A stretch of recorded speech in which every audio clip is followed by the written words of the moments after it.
Meeting will come to order. I'd like to welcome everyone to the March the 2nd, 2026 meeting of the Caswell County Board of Commissioners. If you would, join me in a moment of silent prayer followed by the Pledge of Allegiance. And I just ask that you would please keep our troops in your thoughts and prayers.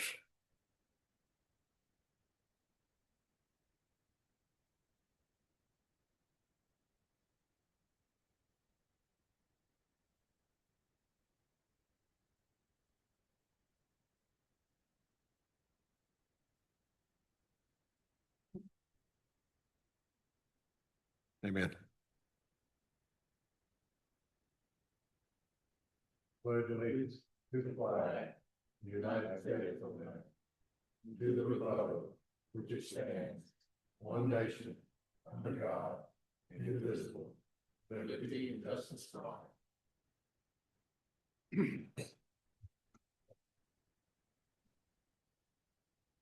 Public comments.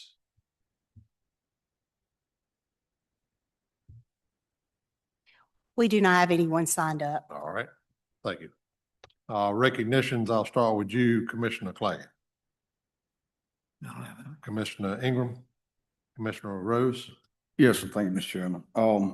I would just like to recognize, and I'm not going to try to remember everybody, because I know I'll miss it. I want to recognize all of our county employees that helped last week when we had the water issue in the town. I went by after early vote and I saw a lot of our county employees down here passing out water. They did everything from making sure porta johns were delivered to locations. And I just want to tell them that I do appreciate everything that each and every one of y'all did. Thank you, Mr. Chairman. Commissioner Smith. Yes, sir. I'd like to acknowledge all the hardworking candidates and volunteers that endured 13 days of wind, rain, and cold conditions to hopefully better serve our county. Commissioner Totten. Commissioner Holt. All right, moving on down to the consent agenda. Gentlemen, you have a copy of minutes from our previous meeting. Any corrections or additions to those minutes? All right, hearing none, do I have a motion to approve the consent agenda, which also consists of tonight's meeting agenda? So moved. A motion from Commissioner Smith. Second from Commissioner Ingram. All those in favor, let it be known by saying aye. Aye. All those opposed, motion carries. Item 7, financial report. You all have that. Should have been in your packet. Any questions for finance regarding financial report? Mr. Chairman. Yes, sir. I do have one question for Mr. Horton. I noticed with the capital funds for the school board, it's still a very low percentage of money that's been transferred. Is that in the works? Is that where it should be?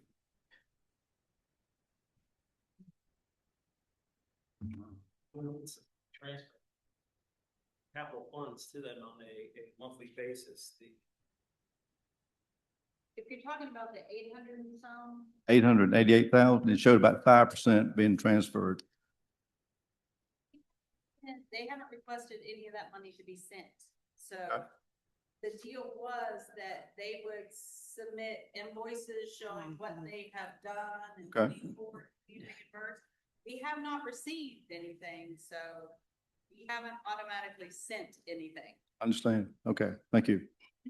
Any other questions? Mr. Chairman. Yes. Mr. Horton, if you would, you or Ms. Miller, if y'all could just follow up with the school system to see if they do have any invoices that they need to have turned in.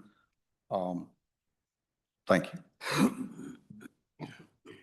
No more questions. We'll move on. Item 8, solid waste PFAS work plan. Yes, on September the 9th, 2025, the county was notified of elevated PFAS levels at the closed MSW landfill.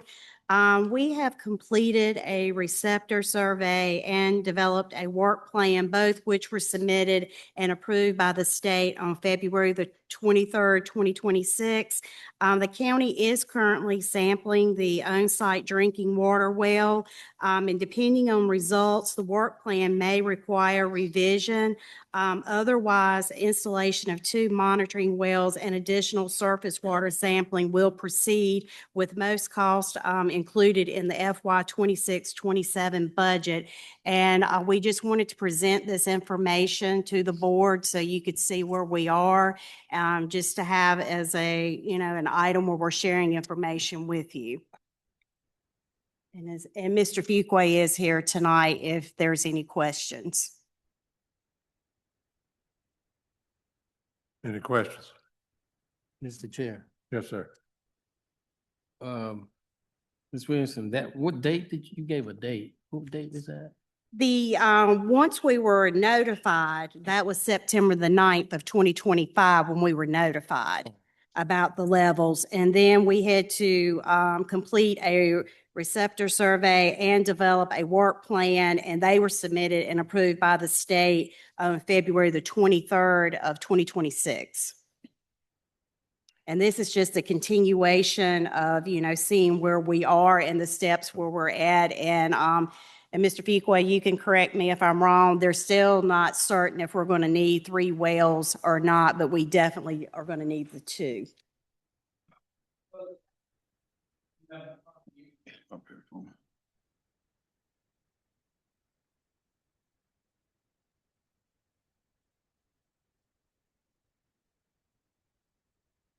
So the current work plan that you have in front of you is for 2 wells.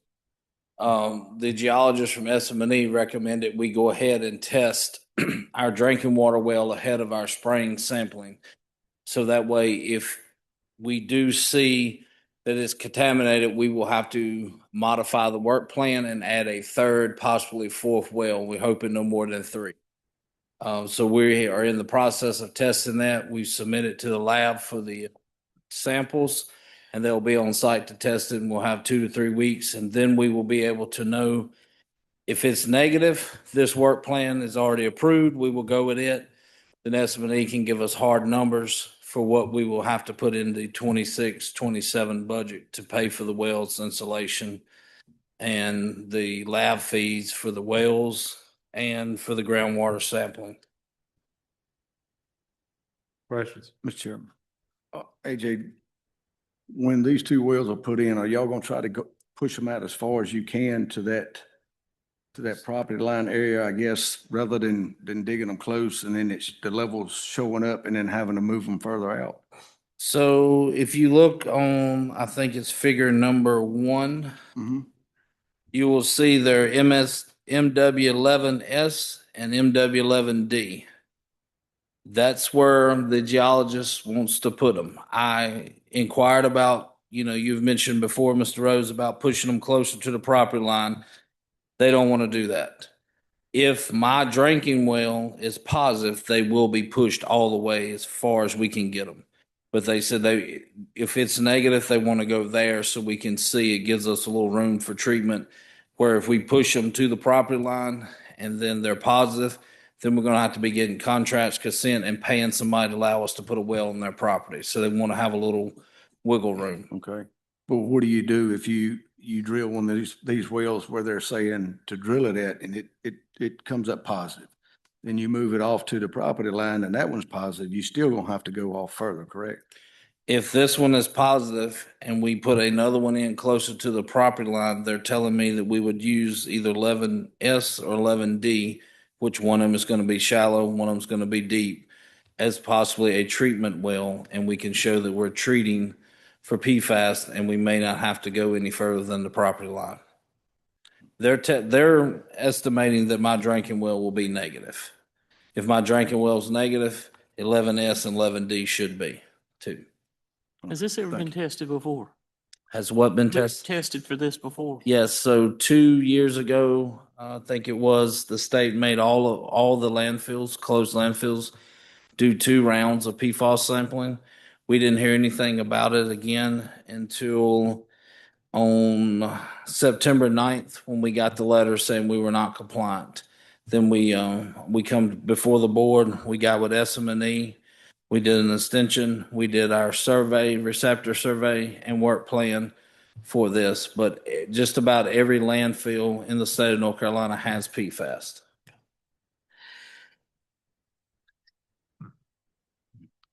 We were supposed to come off of this list this time, correct?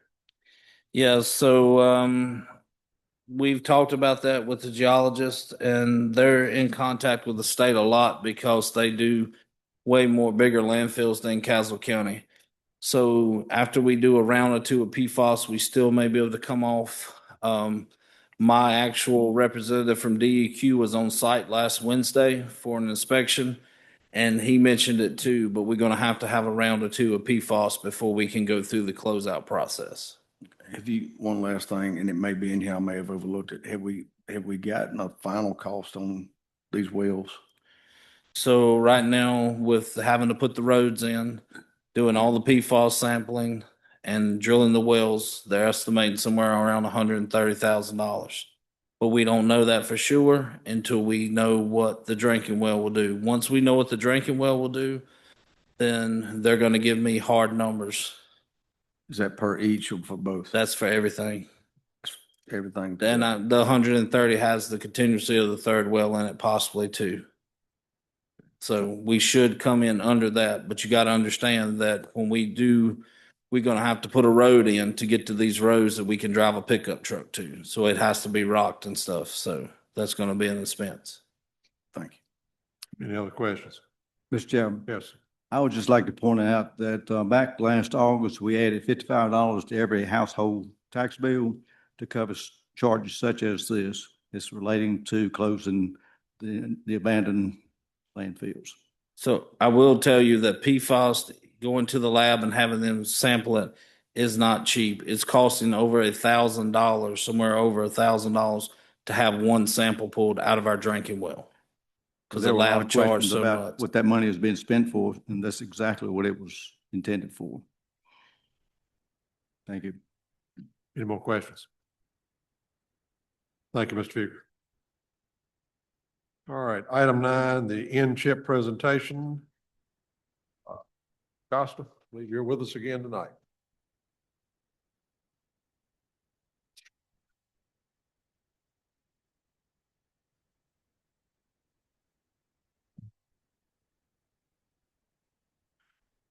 Good evening. I'm here today again to share the N-CHIP renewal rates and how we want to fund the plan next year. So big picture, we had already agreed on the 6% rate increase. That equates to $150,000 annually. You divide that by our head count, that's $600 per head per year or $50 per head per month. So $50 per head is what we need to be thinking about. And how do we want to adjust that cost? So I've provided a couple of examples. The first example being where the Caswell County would absorb that full increase, meaning no change to what the employee deductions are in their paycheck for benefits. On the other extreme, I've shown the full cost being passed on to the employees, thus none to the county, and then some options in between. For example, a 25-25 split where it's equally shared.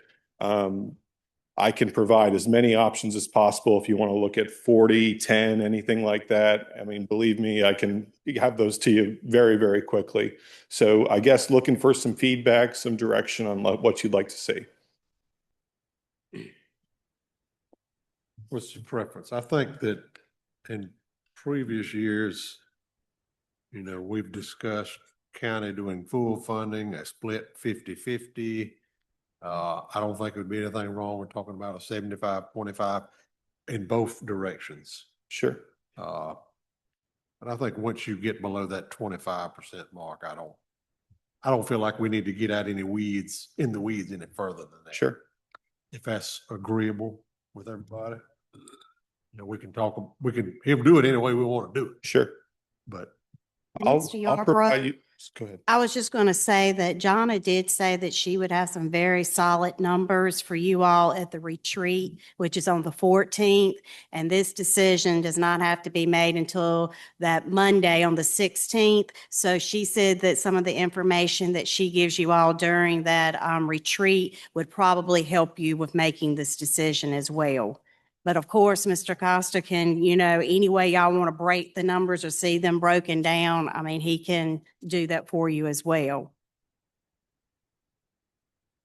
does anyone have a desire Does anyone have a desire to see it broken down any more than in 25% increments? My only recommendation, sir, is Yes, sir. maybe I give you, again, it's a $50 increase in total. So I can give you dollar amounts too. So 45.5, 40.10, 35.15, just so you can see that full range. Okay, all right, but, all right. I think the dollar amounts would probably be a better thing. I know they would for me. Sure.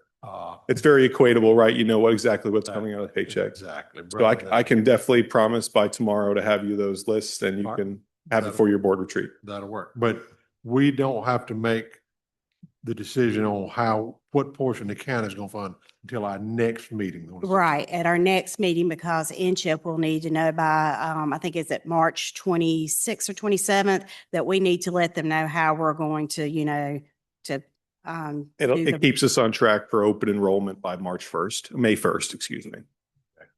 Which would be after our retreat, and we have Yep. time to Yes. discuss Yep. this. Yep, exactly. Any questions for Mr. Costa? So you don't need any action from us tonight? No, correct? sir. Okay. Any questions? Thank you, sir. Thank you. I can promise you some stuff back tomorrow. Look All at. right. Thank you. Appreciate that. Item 10, North Carolina Cooperative Extension presentation. Travis?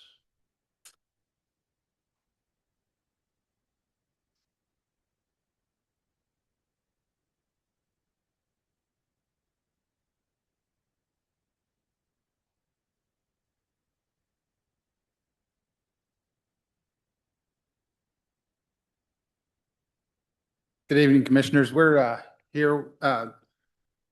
Commissioner Smith asked us to come after we Tyler presented some of this information at a grant summary meeting that we had. He thought it'd be important for us to share with the rest of the commission on some of the work he's been doing with his digital initiative and his laptop giveaway. So I'll let Tyler explain some of the data and what he accomplished in the grant this fall. Right. So yes, we call this initiative the Digital Access Initiative. Our partners are the Danville Regional Foundation, which actually gave us a grant for $25,000 for purchases of laptops and for the optional for the option of people to get a 2-month CoSquare membership as well to try to increase the knowledge about the CoSquare and what it can do for the county. Along with that, we also have the county itself. It's been a great partner. And PCC, specifically Emily Buchanan at PCC. I would say she's the one that initiated this, and I took her idea and then I ran with it since. And then obviously the cooperative extension. So through the cooperative extension, we've purchased $25,000 for laptops and also for the 2-month CoSquare membership. Total of about $20,607 was spent on laptops, and the remaining $43.91 was spent on CoSquare membership. So we're definitely getting some money back into the county. So this is the type of laptop that we have right here. This is a Lenovo Chromebook. It's a great laptop. It's about 12 inches wide. It can do anything that any reasonable person, any common day person wants to do on the internet or use the computer for.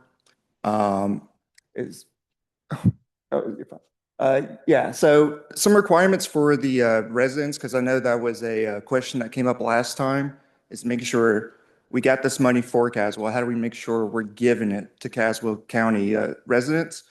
And so I require, in this class, they have 2 options. It's either a government issued license or 2 pieces of mail from their home address.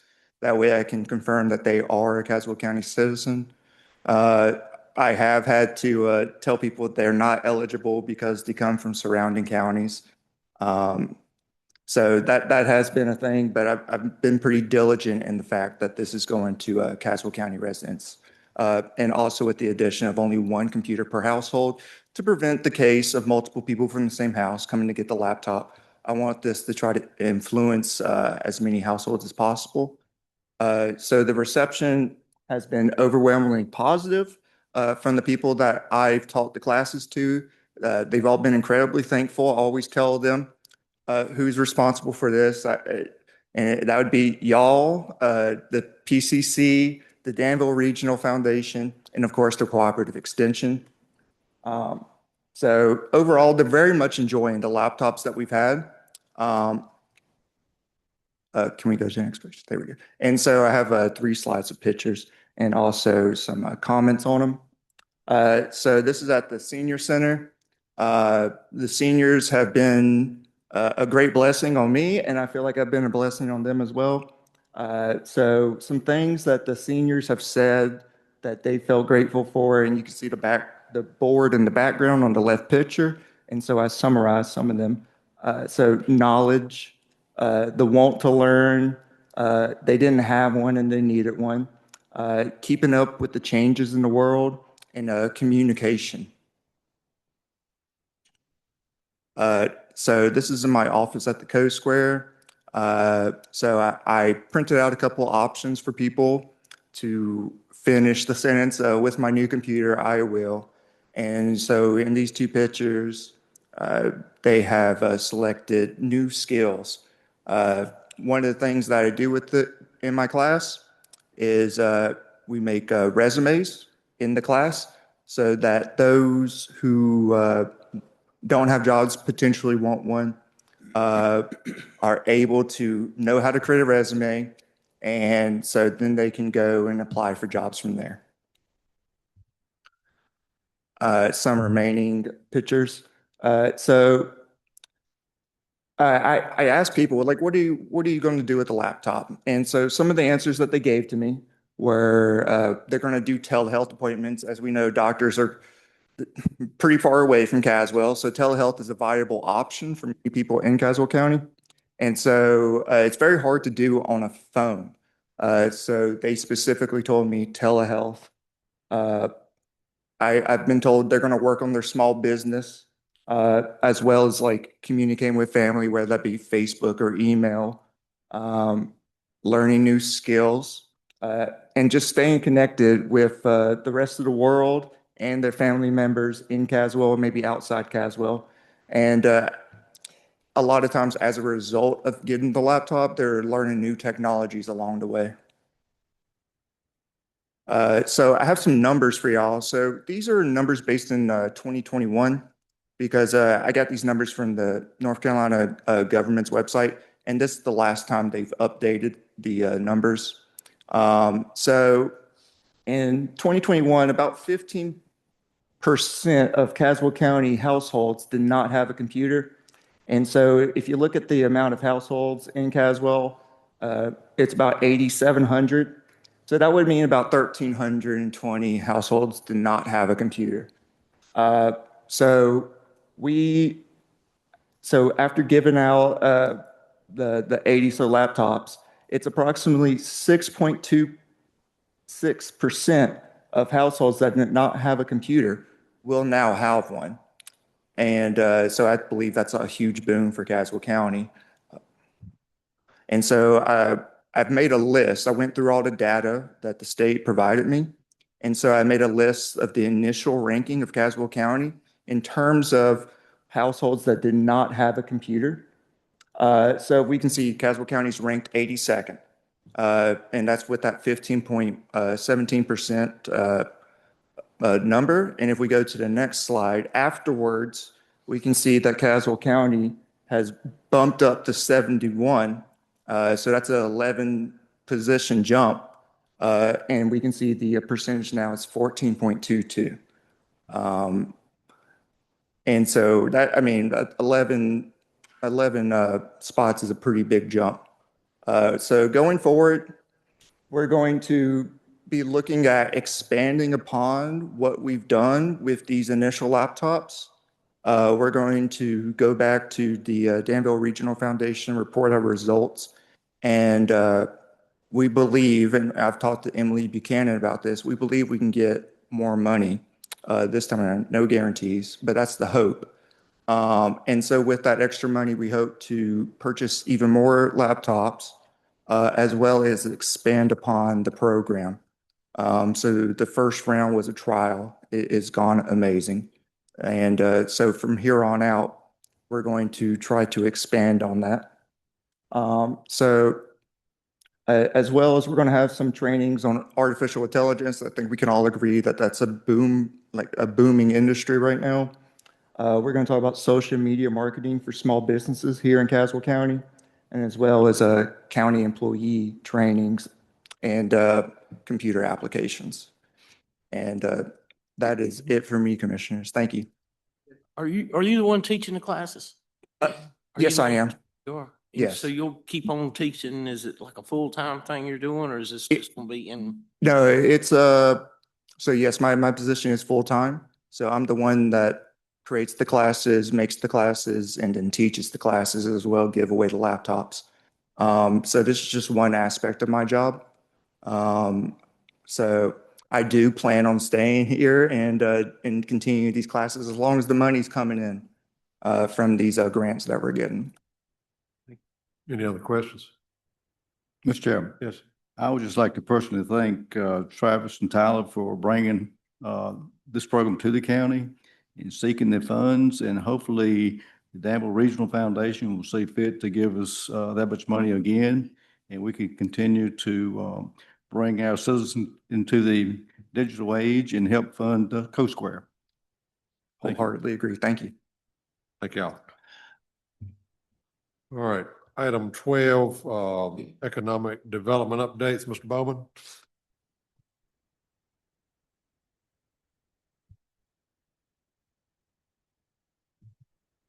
Thank you, Mr. Chairman, members of the board. I assume that you all have the printout that I provided earlier. You can read that at your leisure. I won't go into all the detail on there because the top 4 bullets there are just recurring. I will touch on them for the public though. Continuing to stay in touch with the Family Dollar Store purchase there. No change to date. Met with a new residential commercial developer who has some property under control right now that he would like to develop within the county. And we have also met with the planning director on that. Continue to have conversation with a property owner just south of Milton that has about 100 acres that he looks to develop. Unfortunately, we found out in the last month he's had a health survey done out there by the health agency, I should say, on the perking of the property, and it doesn't look like it's going to be suitable for any kind of residential or commercial. But that being said, there are other opportunities for that property, so we're going to do a workaround on that. Continue to follow up with food processing client with the possibility of establishing a food hub here in Caswell.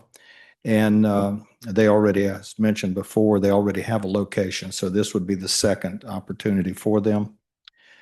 Met with the superintendent of schools to discuss possibility of reopening the Civic Center. Ms. Williams, Stephanie Williams, and I met with the superintendent I don't know, about 3 weeks ago, I guess, or so. We went through the Civic Center. Great facility over there. I've provided some after-action comments along with Ms. Williams to the county manager. If you didn't see those yet, we'll certainly be glad to get those to you. But the Civic Center has some great potential, and if there's any way possible, it should be utilized because it'll be a great draw for Caswell County, Yanceyville, from the surrounding areas. So it's something that a lot of people wish they had, and I hate to see it sit there personally vacant. I think there's a lot to do there to market the area and using the Civic Center to do that. I passed out for the meeting. This is just a concept, but it's the signage for the Pelham Industrial Park, and I've given you a couple of options there. One of them being the Pelham Commerce Park. And it has Caswell County, North Carolina under it, and the other is Caswell Commerce Park. And so take a look at that. Certainly, it's just the start for discussion. We can do anything you want to. We can do nothing if you want to. You don't have to build a monument sign like this. You can put it on 4x4s and a piece of plywood that I've heard before. So it's just something for you to start talking about in order to market the Pelham Industrial Park. And if you have any questions, I'll be glad to talk to you about that. Let's see. We met with Dewberry Engineers. They came and met with, excuse me, myself and the planning director, and they're working on a cost estimates, and it's on a sliding scale on how to develop the Pelham Industrial Park, what sites to look at, how much it's going to cost to get it graded, surveyed, perk test, the whole works. And so instead of getting one just ballpark number, it'll be something that I think you'll be able to look at and take it as phases, if you will. You can phase this in until we have a customer or client that wishes to locate out there, and then we'll have to accelerate it. But I think it gets it to the point to where you've checked the boxes and we can actually market that property. Continuing to provide information requested from a developer in Charlotte. We've sent the information from the planning office over there to them. They had about 4 pages worth of questions. We got the information to them. We haven't heard back from them yet, but I think we've answered all the questions. And they're very interested because they already have a letter of intent, if you will, in hand from a seller. So it's a property owner in the county. And I'll bring you up to date more on that. No changes on Cherokee Tobacco Building. They're still moving forward with that. I think they pretty much got it all enclosed now. It's looking very, very good. And then the last thing I've got is, I want to give a shout out to Mr. Horton, the finance officer. The grant from Riverside Furniture that had been outstanding for a while, and we finally got the payment from here, from Caswell, $14,000, which was part of that 1NC grant, paid to Riverside Furniture. So that was done within the last, I'm going to say they received it within the last week, but I'm not sure when it was paid. But kudos to you, Mr. Horton, for doing that. So that only leaves now the Department of Commerce to pay their portion, which is $42,000. So I checked with them this past week. They said as soon as they got notification from the county that the county had paid their portion, then they're going to send their balance to Riverside Furniture, so that'll close out that grant. So that's all I've got. Do you all have any questions? Questions? Mr. Chairman. Yes, Ken, this yes, sir. rendering here of the sign at Industrial Park, Right. Commerce Park, is that, that's a masonry foundation? Is that aluminum? The sign itself is? Yes, it is. Colored aluminum? Okay. That's right. I don't know what how the board feels, but I would like to have an idea as to what something like that would cost us. I mean, we can have any wording we want on it, but I would like to know basically what something like that would cost.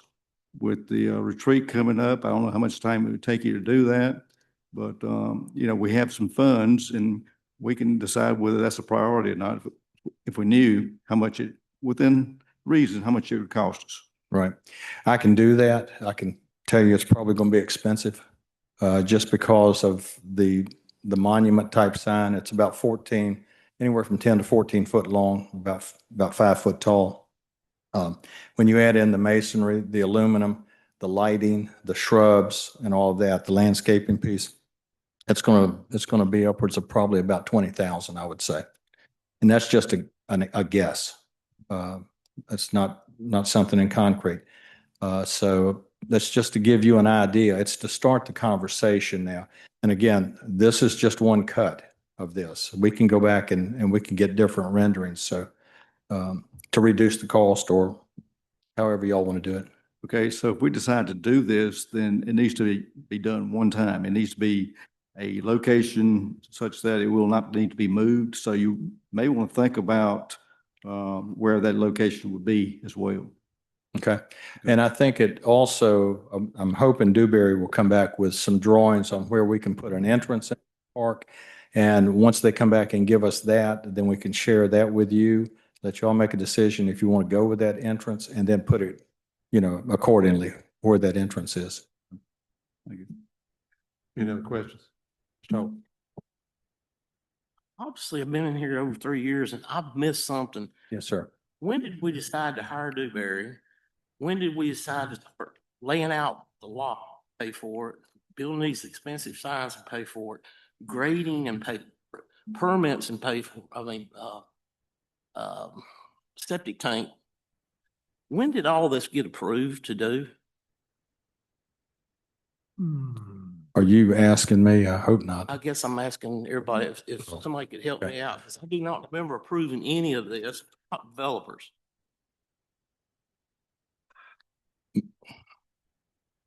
Tony. I don't know of any cost we've incurred this time. We've all had discussions. I don't know of any cost we run into. Maybe the deputy manager could help me with that. I couldn't hear your question clearly. You're asking how much cost we've ran into and what's been approved over. I'm not sure when we decided we were gonna start doing all this or even looking at it to do it. It sounds like it's moving forward. If you're hiring Dewberry, who's paying for that?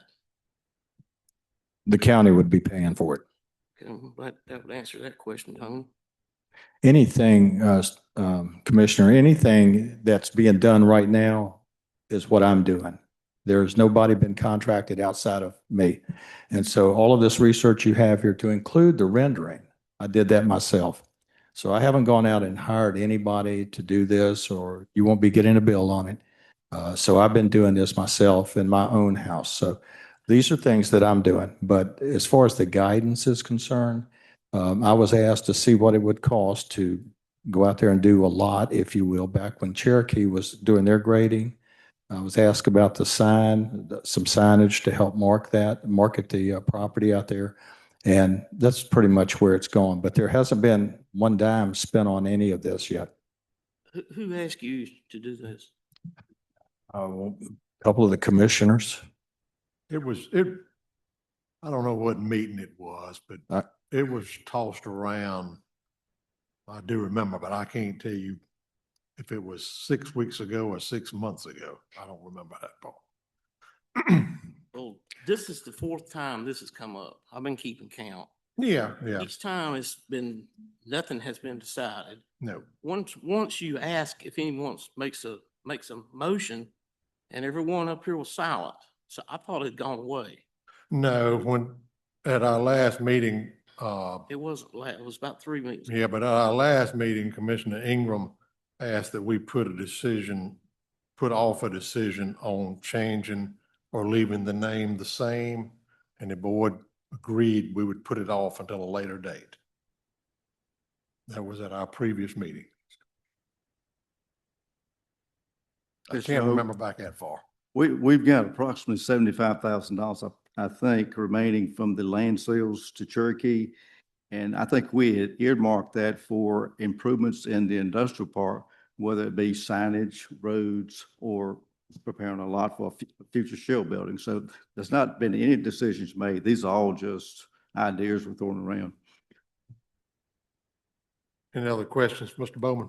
So, No, sir. All right, Yeah, go ahead. Let's start. Mr. Bowman, if I understand correctly, Yes. you consulted Dewberry, but there's been no cost. No, they haven't sent a bill to the county. Okay, yeah. Thank you, Mr. Bowman. Thank you, sir. All right, discussion items. Ms. Williamson, do we need to hit number 12, or is that something we can just skip? Because The only thing I would say on that is just once we get the information back from InChip, from Dave, if you see there's something more that you would like to see the breakdown of, if you'll just let me know, and I'll reach out and be sure that I send whatever the requests are to everybody on the board, so everybody has the same information. So any requests that you want to see different from what he may send, I know he said he was going to work on some information and send it out. If you something more that you want to see, if you'll let me know, he'll be glad to put together any numbers that we need. I did have one follow-up on the economic development update for the Civic Center. If I could have the consensus of the board for myself and RD both to go out and look at the Civic Center just to see if there are any repairs and grades that may need to be done to the Civic Center, so that the board could also take that into consideration when making your decision on what you would like to do with that, because I know he usually has a pretty keen eye on seeing things that maybe, could get into a financial impact. Anyone have a problem with the deputy manager and head of maintenance doing a walkthrough? All right, great. Y'all go right ahead. And for the public's knowledge, I shouldn't have skipped over this. Item 12 was chip rate consideration. Right. Which we're gonna find out more about at the retreat and make a decision at our next regular meeting on the 16th. Item 13, cash handling policy. Mr. Horton.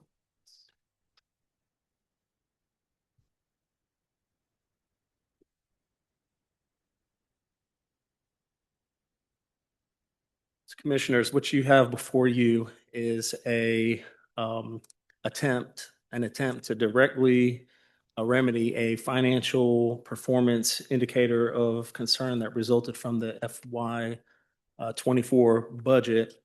And what this policy does is for one, establish the county's first, I'll say, unified written standard policy for cash and check handling across all departments. I'd say protecting public funds and it protects employees by creating clear expectations and documentation requirements. The policy is structured to define an accountability structure, daily documentation requirements, deposit timeliness, escalation and reporting thresholds, along with new protections that were not previously in practice, and appendix document resources for departments if need be. You have any questions? Mr. Chair, Yes, sir. is this policy pretty much uniform across all departments as to how we will collect the money? And can you give us just a basic, simple example as to how that money will flow if someone came in and gave me $100 for services? Sure. So not all departments are the same. The policy is written to be scalable. Some departments have higher volume of receiving monies where others do not. So it's definitely scalable, but in essence, if Commissioner Smith pays funds to a department, the department receives the funds, issues the receipts, put the cash and check in a safe area, and then those deposits are made on a daily basis, dovetailed with tracking logs that the operations would write down as a backup if needed for auditing purposes. Auditing is a strong term. I'll say central finance, maybe taking some samples to just ensure that we're synced up, engaging in the processes properly, and ensure alignment between central finance and the various departments who are receiving funds. Okay, I know that you want to issue receipts for most every transaction. Is there someone that will actually balance the cash to the receipts at some point in time? Yeah, absolutely. That's a part of the daily documentation requirements within the policy. There will be reconciliations for sure, both at the departmental level and then at a central finance level. Okay. Very good. Yeah.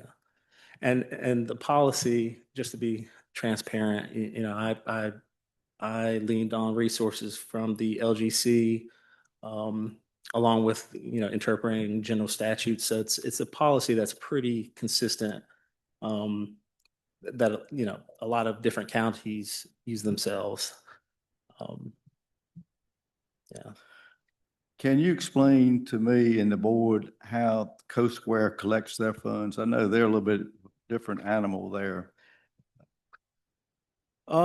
So outside of recent events, I have some insight, but I'm not versed in their day to day. It's my understanding that they invoice their customers receiving cash or check.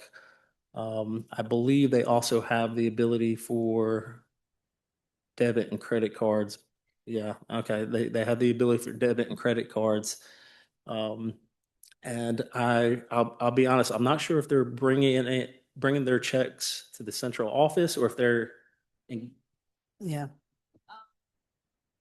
Members that bring in or mail their membership to us, and we receive it in finance. But the majority of the members of CoSquare pay their invoice online into the Stripe system, and then we occasionally draw down the money from the Stripe system, the credit card system, and deposit it into the CoSquare account, and we report it that. Okay, so that money goes to Fidelity, then you draw that money down to the county. Is that correct?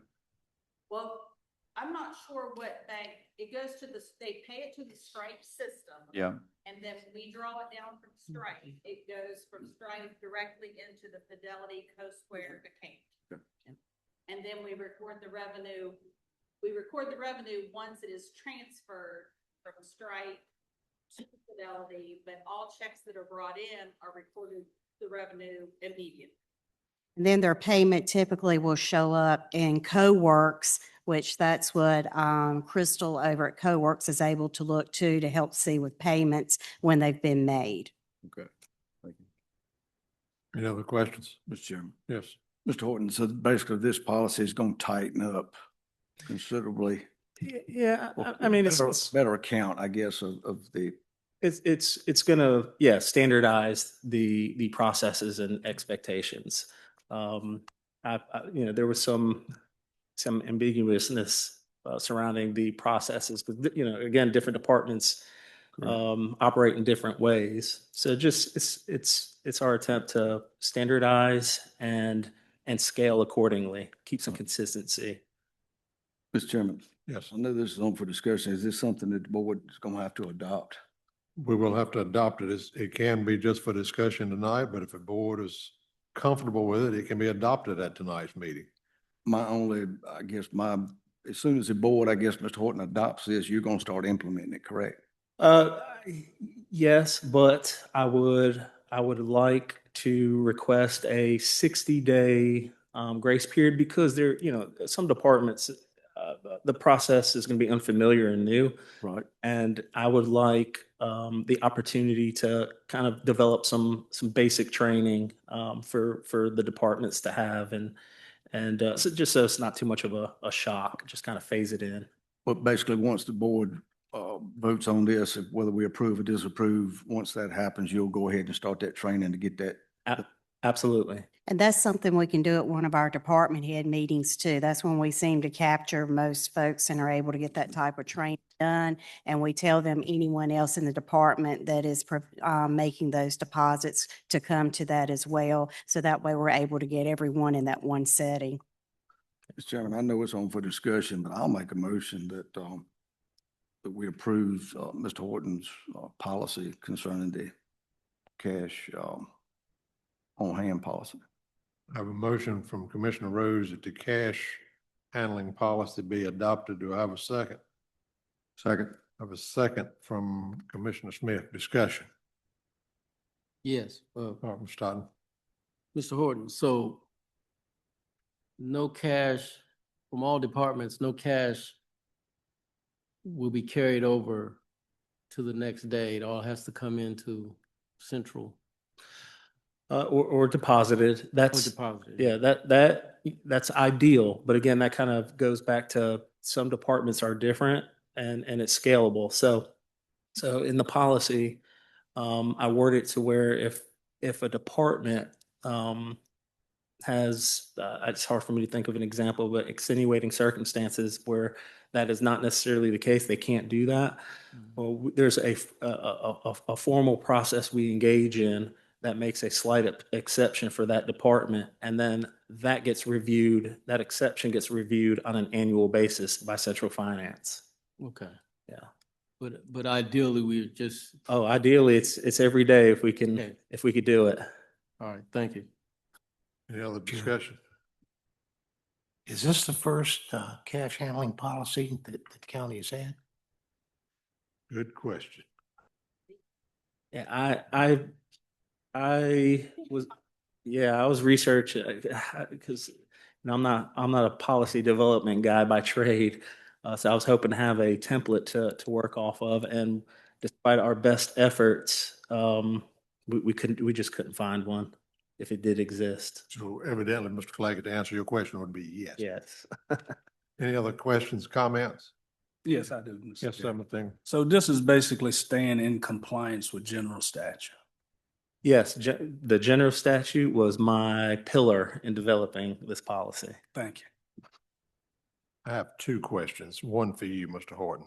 Okay. I know you said that, departments, citizen A comes in and makes a cash payment for item X, whatever the item is.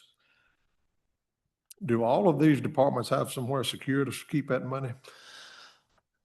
Some departments are, from my limited exposure so far, some departments have, I'll say, better security measures than others, but the consistent mantra or theme with folks that I've discussed with that receive cash, they do have areas that they can lock the cash away in.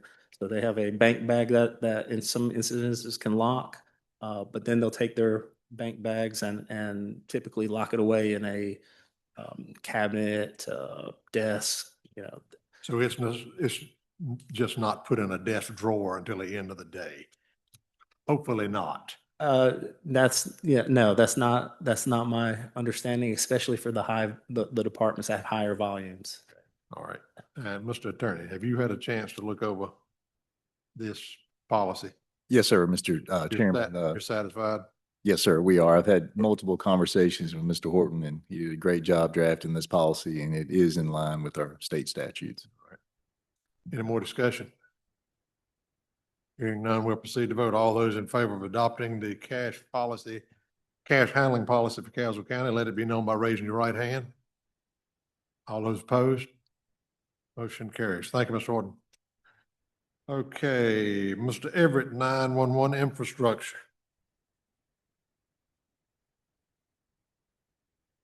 Good evening, Mr. Chairman and Commissioners. Tonight, I'm here to present a infrastructure correction for the 911 center. Knowing that our current electrical and water and backup power is accessible through the old detention center. And that detention center has not been used since 2014 when it was vacated. But each of those vital resources come from that building and is where it originates. So tonight's discussion is for you to give me some guidance on which steps would best see moving forward. I want to kind of emphasize this. In December, right after Christmas, we had a power loss at the center, and it was because of one of the breaker panels that was in the bottom basement of that old detention center had corroded and went bad, and we had to replace it. So which kind of kicked the power to our building and kind of stepped this up a couple of notches for to move forward to get it replaced. So the couple of things that we're looking at is to replace the main electrical service coming in from Duke Energy, replace all the panel boxes, the main breaker panel coming in from the old detention center to our 911 building. Also replacing the water line that runs from the meter. So everything for our building comes through the detention center. When the water leaves the meter, it comes through there, routes through into ours, and as well as the power. And the backup generator that's sitting inside the old detention center also powers our building. So those are the three things that are in this infrastructure correction, are a level of importance to be done.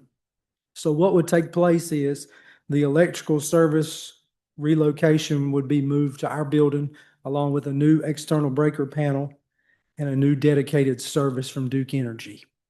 Also, a new water line would be ran with the power being placed in that trench with the water, which would kind of combine those two together and make it more cost feasible coming into the building.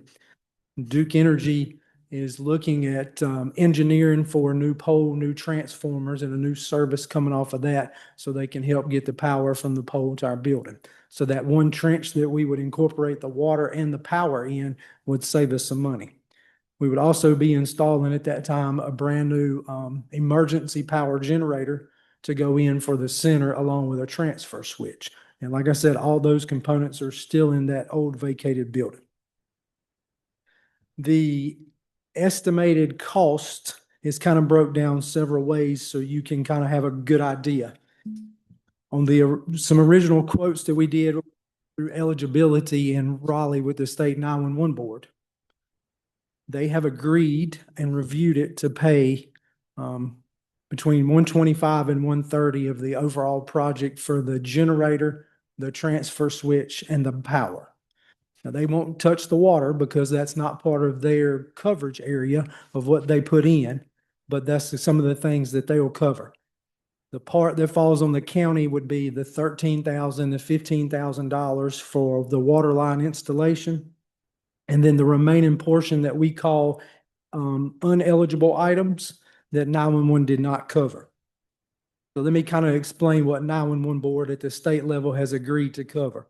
So they will cover the generator purchase, the transfer switch, any electrical components that are ran, the wiring, and 83% of the labor costs to install the new electrical service and the generator. The remaining portion that they will not cover is the concrete pad for it to sit on, the fence for protection and privacy around the generator, the building permits, and the other 17% labor that it's going to take to put in the electrical part. And then you have the remaining factors that have to deal with the water line that was estimated. Mr. Hayes got us a couple of quotes, but budgetary amounts for tonight kind of give you a good idea is $13,000 to $15,000 to do the water line by using the same tap and putting in the existing backflow. So when you break these numbers down, we covered, the state 911 covers about 75% of the project leaving the county towards going into the new budget year at 38 to 43 left to cover, and that's budgetary. That was so we would have enough to give you rough numbers for tonight so you would have a good idea. This has been a project that's been on the board to replace the generator for the last couple of years, being that 911 replaces those items at 15-year replacement time. And if you notice in your packet, when I give you your information, our current generator is a 2010 model, and it's due up for replacement. But we, with the financial budget and audit situation, we had to get things straight. Ms. Sharp and Ms. Miller was able to help get everything laid out as we move forward. The fund balance is there for us to cover our portion. We just have to do a budget transfer. One of the things I'm looking for tonight is guidance on what we need to do, because if we were to order the generator today, it would be about 24 weeks on the generator, but 37 weeks on the transfer switch. And the reason being that would put us at the end of November. This generator is not one that you can buy that covers. But basically what the difference is, you have a standby power generator and you have an emergency power generator. And under the electrical and fire code, they require for a 911 center, the same as a hospital, to have a generator that's on emergency power, which means it's industrial. It's a custom-made unit for both the generator and transfer switch, which automatically elevates the price. That's one reason these are so expensive. So that kind of gives you a reason of why we're kind of trying to jump ahead and get a good idea of which route you would like to take and provide some guidance back. Because the more we extend this out, we'll be further and further down the road of trying to get these correct. And I'm open for any questions. Questions? Mr. Chairman. Yes, sir. Didn't y'all have some problems with that thing here a while back, that transfer switch not kicking in or something happened with it? That was when the power went out because of that breaker. The way it surged didn't kick that transfer over. That's correct. Mr. Chairman, board member, I can say I've been in the basement of the old detention center. And one of the big problems is that facility is no longer being used, so the moisture level down there is tremendous. It stays wet all the time. Floor stays wet. And you know, this board had talked about trying to figure out how we could get that old detention center torn down and get it out of here. But this is also one thing that's gonna have to be fixed even before that's torn down. This would have to be replaced and gotten out of that building, correct? Correct. All three components would have to be removed from that building in order for you to tear it down. Yeah. I mean, I know, I wish we could find somebody that would be willing to tear it down and take whatever metals out of it and sell it and do whatever. Because it's just going to continue to sit there and to continue to deteriorate. But I do know, like I said, that I think I was coming through that day that you had the issue with it. It wouldn't kick back in and had to get electrical company to come out and work on it. But that's all I have, Mr. Chairman. Other questions? Mr. Chairman. Here, Blake? was this addressed last budget? The generator was partially put in there, but when Ms. Pascal completed the funds for the 911 fund, our capital balance was only 40,000. So we have got that up to where we are able to make a budget transfer out of fund balance and audits are completed. So that will cover our side. Mr. Hope? A couple questions. When you say they put in a new water line, would that be a clean break where the water line's on the main with a new, Sir, that water main comes off a hot box out right beside 911 behind the dumpsters. okay, It's 2 inch. It feeds the existing jail, runs through the jail, and 911's tied on after the jail. So when we found the breaker tripped, matter of fact, the breakers in the building, you can't even buy no more. So at the end of this line, we had Willie Saw and Son come out. They traced the lines. We looked at them. We tried to fix initial water line leaks. The building is still leaking water right now. And we dug it up on the outside, which is called the breezeway in between the jail. We found the 3/4 copper. So in order to run that water line from that building to that backflow, under the asphalt, it has to be sleeved and run. We're going to drop it down to 1 inch to carry the volume of water through the flush valves, reduce it down to backflow, which is 2 inch, down to a 1 inch line. okay. What I'm trying to get at is that Mr. Rose brought it up again, that we have discussed tearing this building down several times. And I want it to be a clean break. Like when y'all are talking the electricity, if you're going to have Duke Power come out, I want it to be separated. That's what we're from doing. that building. If we need to tear it down, water, I need it for it to be separated. Yes, sir. What I just said is in the breezeway is where the 911 connects to the old jail. It's already been dug up and exposed. We're going to run the new line down through the Sally Port. The old jail will be completely off of it.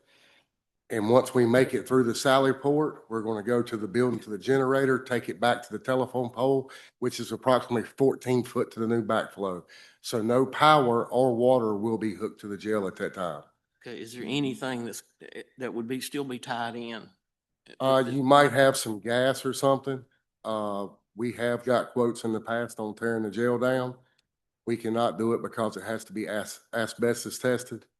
And the county didn't want to go no further with it. So I would say get everything off of it that we can at the present time. Okay, thank you. Any more questions? Yes, I just have one for either one, maybe Kenneth. Is right now, the way the system is set up, is it actually set up to code? No, sir, it's not. Thank you. Any more questions? Mr. Chairman. Yes. Mr. Everett, do you currently have 2 generators? I currently have one generator, the one that runs our buildings, that one that's sitting out there in the detention center, 60 kW. For a backup to that plan, we have an additional set of cables that are ready to go. And our second generator would be a mobile unit from Person County that's on an emergency management request, Okay. if needed. So that's a gas powered generator? The one, Generac? the one currently in place right now is on natural gas. The one coming from Person on emergency management request, if needed, is on a diesel request because it's on a trailer that's self-contained to itself. You just pull it here and then hook it up. Okay, I was thinking you had another generator out in the yard than in the fenced in area. That belongs to the town water and sewer. Okay, Yes, sir. thank you. Let's go back to your numbers, Kenneth. The 125 to 130, that's from NC 911. Am I looking at that correctly? Yes, sir. That's All correct. All right, the 38 to 43 of county funds. Did I miss it, or did you say those, maybe some 911 funds that you have on hand we can dip into? Can My 911 funds cover the 125 to 130. Okay, The remaining portion is the 25 to 28 plus the 13 to 15. Those are just budgetary sums, puts you at 38 to 43 total on county tax. all right, but that 38 to 43, that's coming, would have to come out of the general fund. Yes, sir. Correct. Yes, sir. That's correct. All right, all right. Good enough. So you need a little guidance, I guess, because this would be, this, if the board chooses to fund this, this would be in the 26, 27 budget year or not? That's correct. Mr. Everett had said that he was just looking for guidance to see if he, since it's going to take so long to, to get the generator and the transfer switch, if the board would agree to allow him to move with, ordering this, but it would affect the 26, 27 budget. Mr. Chairman. Yes, sir. I don't think you got two ways to go. And that's one, either doing this or installing it where it's at. And I don't think it's not up to code, and I don't think you'll get it up to code in that existing location. Me personally, I wouldn't put that amount of money into the basement of that old jail where you walking in water and got to deal with electricity.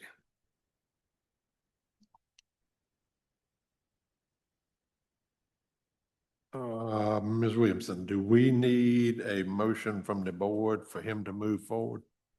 Is that what we're looking at tonight?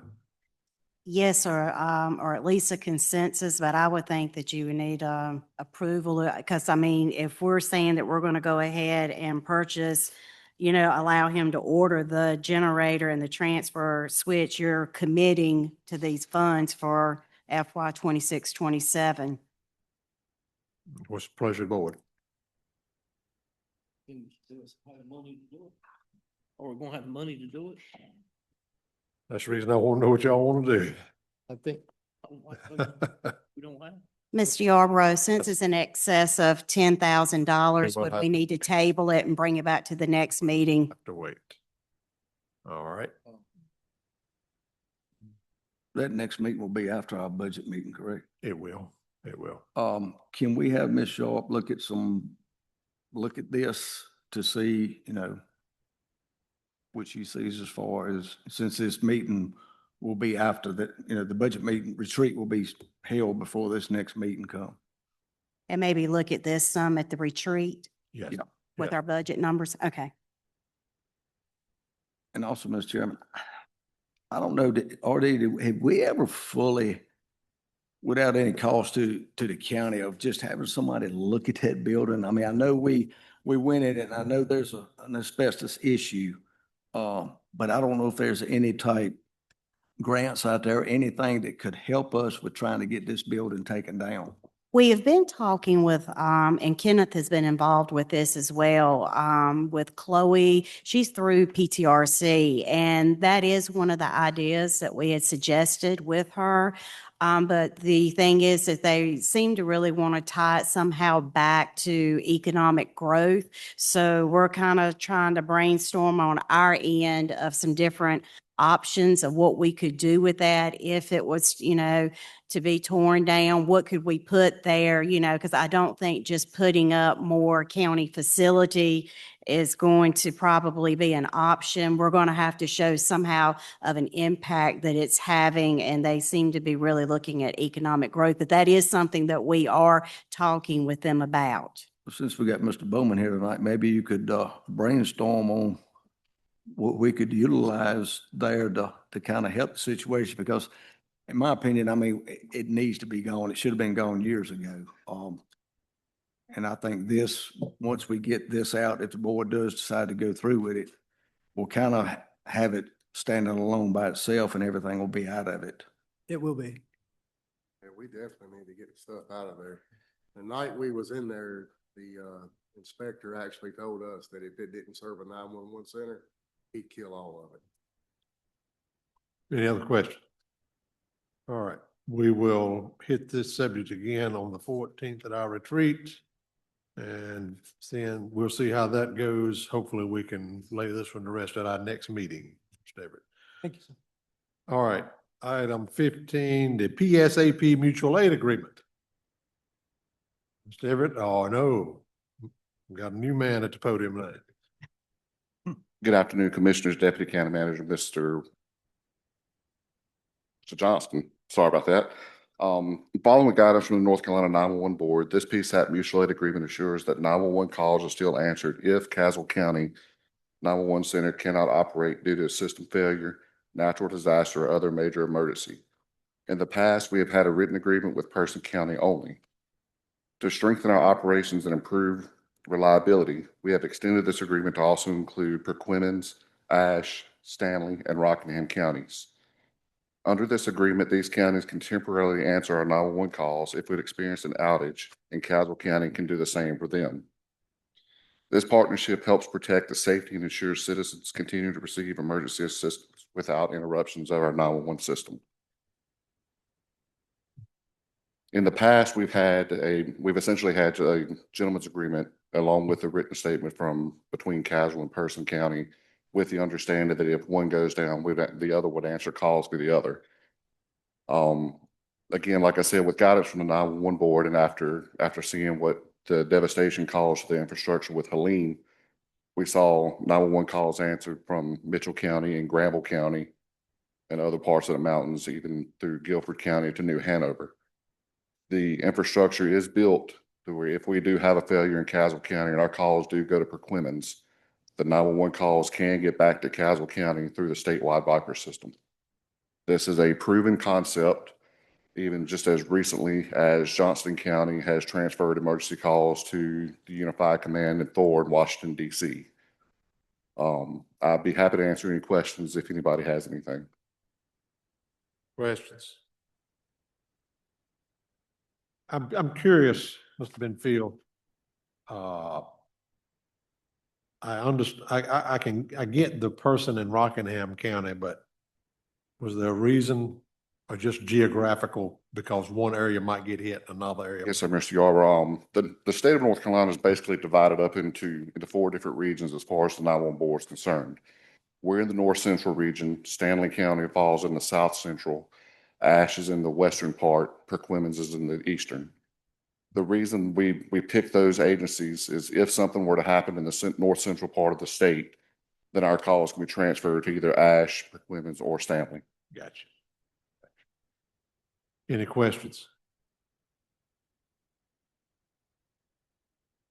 I know this is under a discussion item, but if the board feels so inclined, it can be approved tonight. There's no funds being spent. I don't guess, are there? No money is being spent on this, is it? This doesn't cost anything. Okay. All right. Mr. Chairman, I'll make a motion to approve the I have a agreement. motion from Commissioner Rose to approve this mutual aid agreement. Second. Second from Commissioner Claggett. Any discussion? All those in favor, let it be known by saying aye. Aye. All those opposed, motion carries. Thank Thank you, you, Mr. Commissioner. Benfield. All right, the Trinity Foods price adjustment, Ms. Williamson. Trinity Services provides inmate food services at the Caswell County Detention Center. In accordance with the contract, meal pricing is adjusted annually based on the Consumer Price Index, food away from home. The CPI increased 3.7% over the past year. The Sheriff's Office can absorb the FY '26 increase within its current budget. The estimated impact for FY '26 is approximately 2,000 to 4,000, depending on inmate population. This projected increase will be incorporated into the FY '27 budget. And when Mr. Horton looked at this, overall, it's for an annual basis of 8,600. But like I said, for FY '26, you're looking at approximately 2,000 to 4,000, depending on the inmate population. And the jail does have room for that in their budget to absorb this cost. And this will have to retro back to January because the prior one expired at the end of December. So this is effective, the new one as of January the 6th, the new prices. And in your packet, you were provided last year's and the new updated version. And I think last year there was a 3.6% increase. So it's pretty in line with last year's 3.7%. Right. And the Sheriff's Department, just the detention center just needs for this to, for this food adjustment contract to be approved so that they can go ahead and sign this and get the new payments sent out and retro back to January. But they have the money in the budget. They do. Okay. Any questions? I have a motion to approve this, is this an amendment to their contract or just a new contract? It says that they refer to it as their food service agreement. So to me, it's the new updated one for the fiscal year. So I would say approving the new calendar year 2026 agreement. I believe we had a discussion last Yes. year with wondering if they would go on a fiscal year. Yeah, exactly. This was one of those, yeah. That's right. And they're on a calendar year. Do I have a motion to be approved? I'll make a motion that we approve. Motion from Commissioner Totten, Second. second from Commissioner Ingram. Any discussion? All those in favor, let it be known by saying aye. Aye. All those opposed? Motion carries. Guilford Mills lease. Ms. Williamson. Carolina Enhancement Services is requesting to enter into a lease agreement at Guilford Mills. The organization currently leases office space at the facility as is seeking additional space to accommodate its needs. They're looking to lease room 415, which is right beside of the room that they're currently leasing. And this will be approximately $167.55 additional per month in revenue, totaling $2,010.60 annually. And we just need for the board to approve this lease agreement, or either you can wait till your March 16th meeting. Any questions? Mr. Chairman, Yes. what service does Carolina Enhancement provide? They provide, I know, I think it's some mental health services, and it's, and they help a lot with Medicaid clients. Okay. Brenda Day is involved with that. And Russell has looked over these leases. Thank you, Mrs. Williamson. Mr. Chairman, members of the board, the older lease agreement was about 2 pages long. It was outdated. So I met with Ms. Williamson, and we just updated the lease agreements so that they could be more detailed. And we provided some strength as to liability coverage and the requirement of insurance. And it also breaks down the specific details and the expectations between the tenant and the landlord. And all 3 of these agreements are almost identical, with the exception of the tenants and the lease rates. All right. Mr. Chairman. Yes, sir. How many other people are leasing up there? Stephanie, do you know right offhand how many other leases we have over there? Guilford Mills. I know you had that list, but I don't. One more. Okay. I know Family Services also has one, and they're not included on this renewal list, but they also have one as well. So it's 4 or 5 that we have. Is this lease agreement per month in line with what everybody else is? Yes. Thank you. Any other questions? Yeah, I got one. Mr. Smith, you might help me with this. Is this the building that they've been wanting us to come do pay to fix the elevator and all these other things?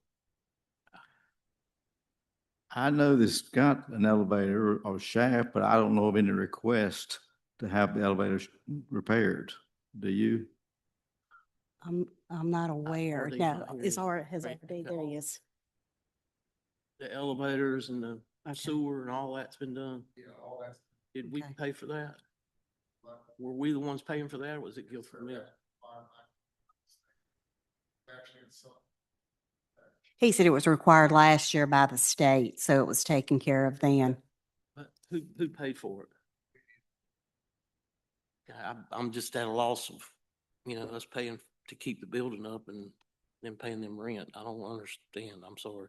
Well, we own the building. Yeah, we own it. Okay, well, I'm really. And we have a lot of county departments in there as well. We own the building that Yeah. we're paying Guilford Mills to. No, they're paying us rent. They're paying us. We own the building. It's an old Guilford Mills building, but the county owns it. Okay.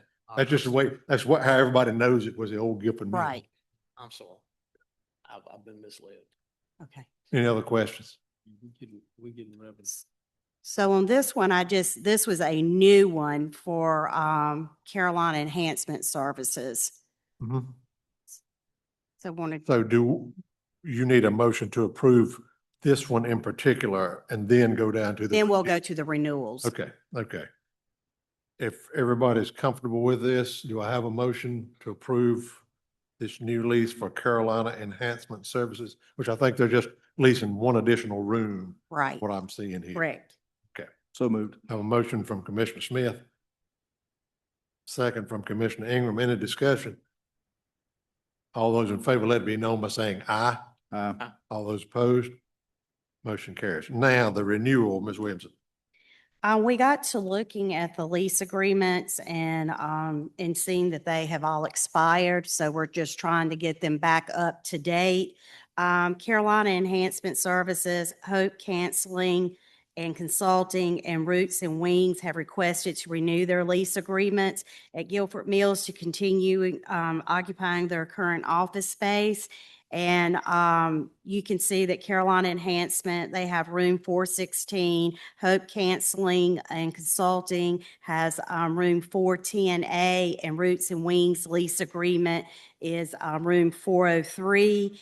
And I put in here for the physical impact that, Carolina Enhancement, that would be an additional $2,010.60 annually. Hope Canceling and Consulting lease will be $1,897.56 annually, and Roots and Wings lease will bring in an additional $2,382 annually. And the reason that the leases are different is because we go by the square footage of the office space that's being rented. And I think Russell had said that we would be able to do the renewal for all 3 in one. That's correct, Mr. Chairman, members of the board. You could approve all 3 of one motion, or you each lease one at a time. I think we've already done one of them. No, we just did an additional for that Right. particular. Okay. For that Carolina Enhancement. Mhm. Russell, I know you said the old lease was only about 2 pages long and kind of outdated. Are all of these tenants, they'll be signing the new updated lease? That's correct, Mr. Chairman. All right. Any questions? You have a motion to approve? So move. I have a motion from Commissioner Ingram, and Mr. Ingram, this is for all 3 tenants? All 3, sir. All right. Do I have a second? Second. Second from Commissioner Rose. Any discussion? Hearing none, we'll proceed to vote. All those in favor, let it be known by saying aye. Aye. All those opposed, motion carries. All right. action items, Ms. Williamson, sorry. Would the Board of Commissioners approve the volleyball net system, grant on December the 15th, 2025? But however, the budget amendment was not done, to reflect the grant funds. So, this is the budget amendment number 15, for the volleyball net system that's in the amount of $15,600 in grant revenue.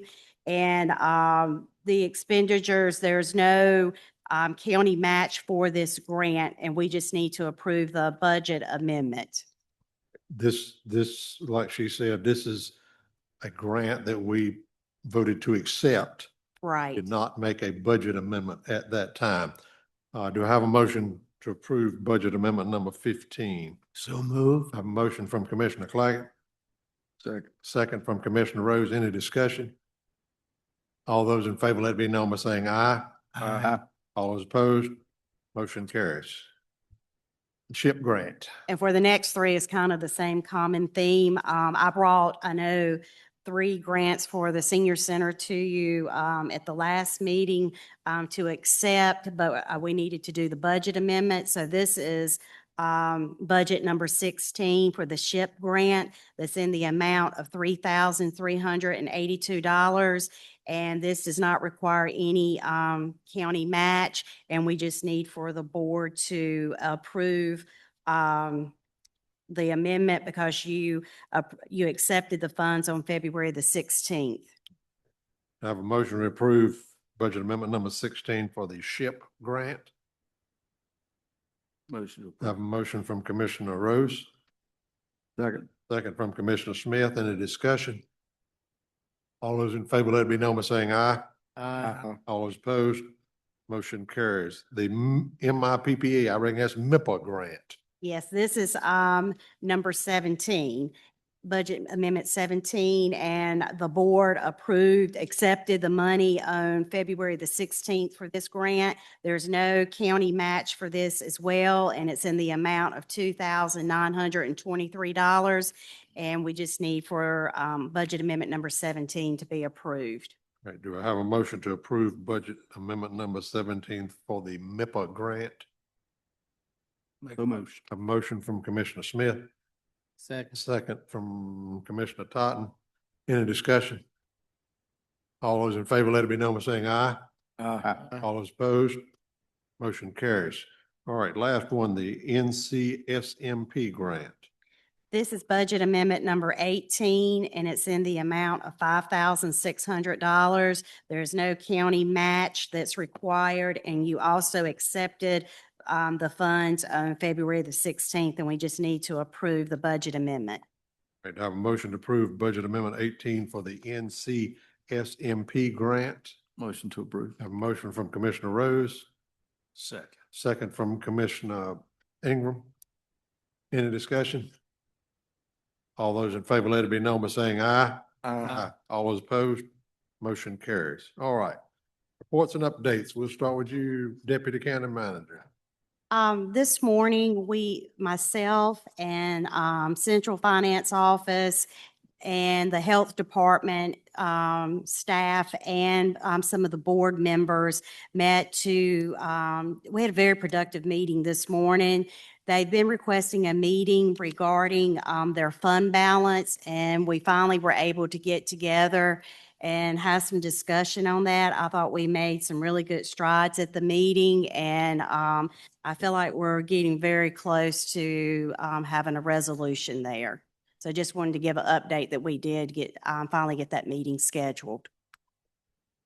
And I know that Stephanie reached out to Connie with the school, and they had suggested that there be a joint meeting on March 30th at 5 p.m. And we said that we would share that with the board to see if that would be a date that would work for the board. If you don't know right now, if you just could let myself or Stephanie know sometime this week, preferably if you could let us know within the next couple of days, if that will work for you. It's March the 30th. Yes, at 5 p.m.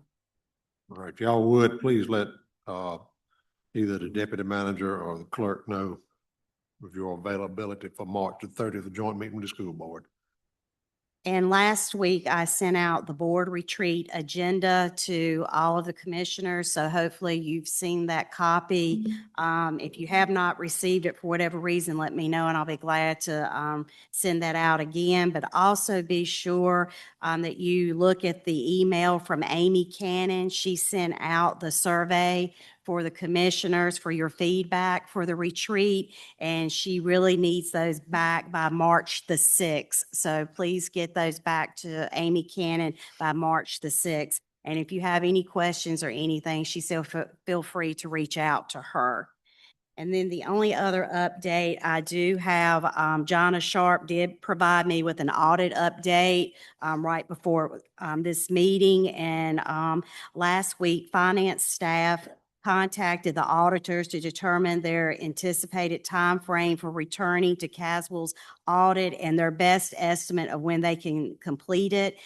Thompson Price has multiple other counties whose FY25 audits have not yet been completed.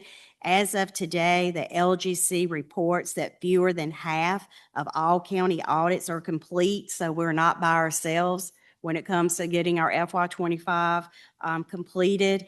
The auditors share that if the county can provide them a good preliminary balance by the end of next week with the final adjusted trial balance by the week of March 16th, then they anticipate being able to complete the audit by the end of April if they don't run into any significant hurdles along the way. While staff are a bit behind due to the inclement weather that we had and the water issue that the town experienced that caused staff to be out of the office, the latest tracker will show an updated schedule that aligns with the auditor's request. So just wanted to give an update on that. Mr. Attorney. Thank you, Mr. Chairman. We continue to review county policies, contracts, and public records requests as they come in. And we also filed our statement of employer's position with the Department of Labor last week in reference to the county's OSHA violations. And I met with the county planner and also had discussions with the deputy county manager in reference to a proposed sewer easement to the Cherokee tobacco plant. And we received a map or rendition of the easement from Dewberry Engineers. So we plan to have a draft of the sewer easement over to Dewberry and the developer this week for their review. And hopefully this will be before this board at the next meeting. And I'll have further updates in the closed session. Thank you. Time for the commissioners' comments, updates, or questions. I'll start with you, Commissioner Smith. I've got only one thing. Would it be possible that we could add the discussions about the Civic Center to our agenda for the retreat? So we can have some serious discussions to whether we're interested, not interested. If we are, maybe when we have a meeting with the school board on the 30th, we can talk with them more in detail. Sure. Mr. Todd? Nothing. Mr. Holt? Mr. Plaggett? I just have a quick question. Are there any exterior video surveillance cameras at any of the county buildings other than 911?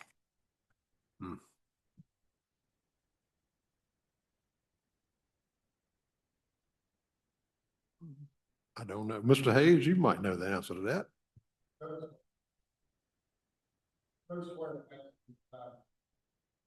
I know EMS has them as well, because I know they cover cats.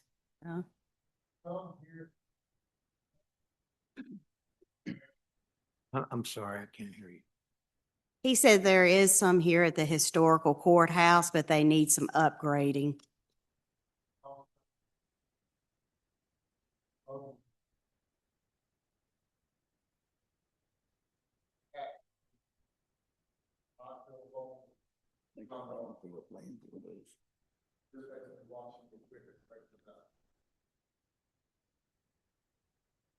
Commissioner Rose said he thought there were some at the landfill. Landfill. Yeah, I think that's something the landfill. And also,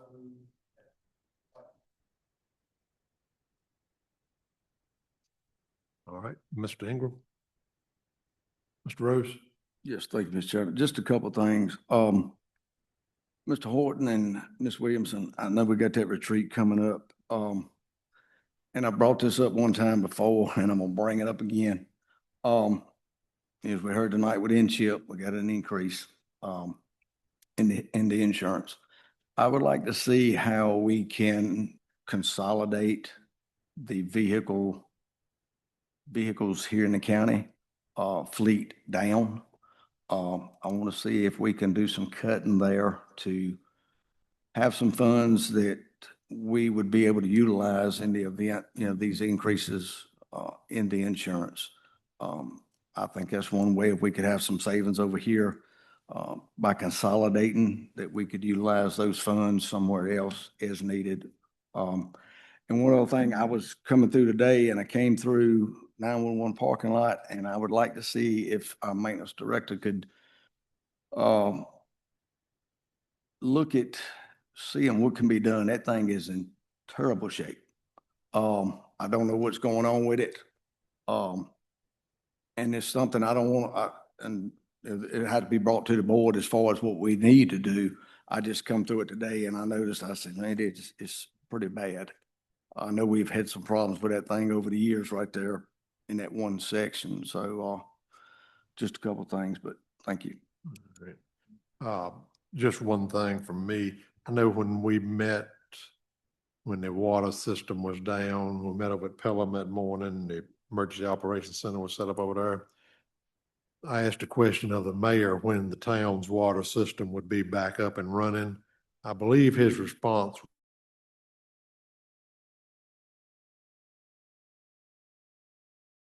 and on a weekly or twice monthly thing and see if they're still on that schedule, because my impression was that thing was going to be fixed before first of the year when it first happened last fall.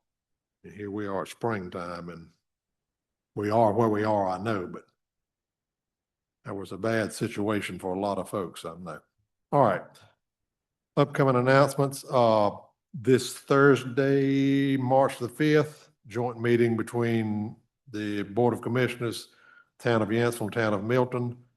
You all should have received an email. I believe, Stephanie, you sent that out. Melissa, you did, wanting to know whether you want to be there. Hope to see you there. And then on the 14th, we'll be having our retreat from 8:30 a.m. until 4 p.m. at Gunn Memorial Library. I know Deputy County Manager's already hit upon it, but you were all sent a survey from Amy. Am I right? Amy sent the survey out. If you could please get that thing filled out and back to her before Friday or by Friday. All right. Closed session to consult with an attorney employed or retained by the public body in order to preserve the attorney-client privilege as provided under North Carolina General Statute 143-318.11, subsection A3, and consider the qualifications or conditions of appointment of an individual public officer or employee or prospective public officer or employee as provided under NCGS 143-318.11, subsection A6. Do I have a motion to go into closed session? So move. Motion from Commissioner Smith. Second. Second from Commissioner Ingram. All those in favor, let it be known by saying aye. Aye. All those opposed. We now set in closed session.